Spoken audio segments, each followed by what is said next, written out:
ऐसा समझिए। अगली जिज्ञासा के लिए तैयार रहेंगी श्रीमती आशा जैन। सभी मुनिराजों के चरणों में बारंबार नमोस्तु नमोस्तु नमोस्तु। शुल्लक जी के चरणों में इच्छामि।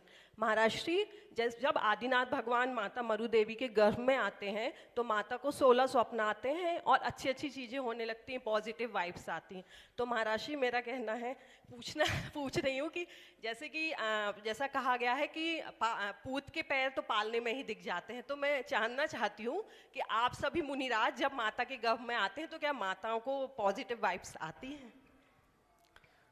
देखिए, ऐसा है कि ये तो वही बताएंगे जिन्होंने जन्म दिया है।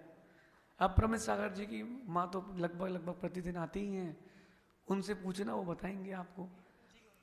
भगवान तीर्थंकर प्रभु की माँ 16 शुभ स्वप्न देखती है और 17वां स्वप्न जो देखती है उसमें वो गर्भ में जीव को प्रवेश रूप देखती है।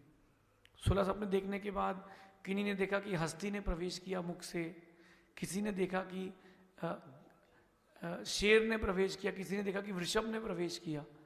तो ये देखते हैं, पूत के लक्षण पालने में दिखते हैं। ये नीति सर्वथा नहीं है। आप किसी भी चीज को सर्वथा मत लेना। अपन पढ़ते ना, जो गरजते हैं वो बरसते नहीं है बादल, और जो बरसते हैं वो गरजते नहीं। ये उपनीति जो चलती है ये शरद ऋतु के लिए है, हर मौसम के लिए नहीं है ये नीति।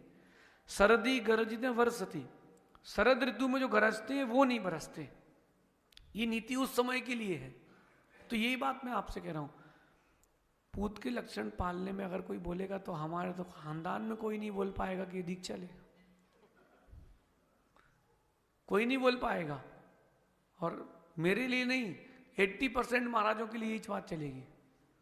बोले ये बन कैसे गया? ऐसे ही लोग बनते हैं। तो पूत के लक्षण पालने में दिखते हैं। हाँ, उन जिनके जो पुण्यात्मा जीव जब आते हैं उसके लक्षण दिख जाते हैं। जैसे किसी माँ को दौला हो जाए थूकने का, तो गर्भ में बच्चा है तो बार बार थूकने की इच्छा हो रही है, इसका मतलब ये है कि उसका बेटा जो है वो पराक्रमी होगा। किसी माँ को कई बार मिट्टी खाने की इच्छा होती है, तो उसका लक्षण ये आगम में आया है कि उसका जो शत्रु है उसको मिट्टी में मिला देगा।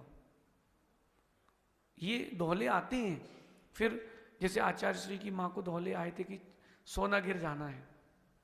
एक माँ अभी आई थी छत्तीसगढ़ से, वो जब बच्चा गर्भ में आया तो उसके मन में आया कि मैं 108 शांति विधान करना है और मुझे शांतिनाथ भगवान के जिनबिंब की स्थापना करना है।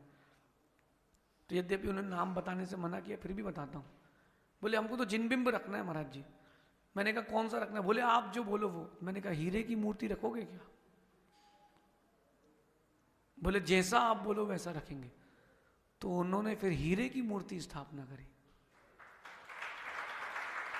बात पैसे की नहीं है, शिवनी के मंदिर में रखी है। बात पैसे की नहीं है, बात उस बच्चे के गर्भ में आने से भावना के परिवर्तन की है। कहीं ना कहीं तो आता ही है, भावना परिवर्तित होती है। लेकिन जरूरी नहीं है कि किसी को बुरे सपने आए हो तो बुरा ही हो। कई बार बीच में भी परिवर्तन होता है। सर्वत्र किसी चीज को नहीं लें, ऐसा समझिए। बाकी मोर डिटेल्स के लिए आप हेड ऑफिस कांटेक्ट करें।